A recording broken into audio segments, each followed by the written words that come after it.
warahmatullahi wabarakatuh. Jira jirtu bakka jiraattanii mana obboleettii keenya tokko haala kanaan kaafattee jirti. Maashaallah jedhanii akkasitti maashaallah haala kanaan wallahi rabbiin fayyaa isii kennee biyya arabaa miti biyyuma keessa hojjechuurraan jechuudha. Biyyuma keessatuma uumatee hojjetattu kun akkanatti kaafattee jirti. Maashaallah jedhanii akkasitti biyya olillee buhee ashawaan illee akkanatti buhee jiruuf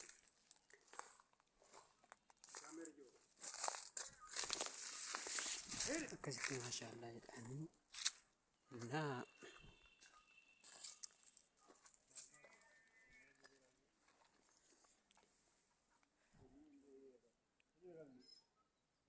haala kanaan namoonni biyya arabaa jirtanullee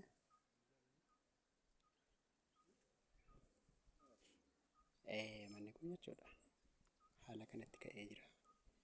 Maashaallah jedhanii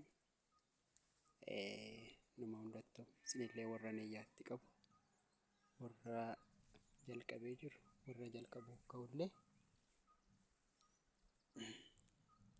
rabbiin na gargaaru akkuma kanatti isiniin jennaa.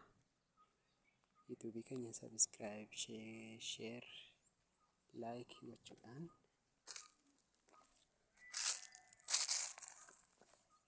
ilaalaatii daawwadhaa.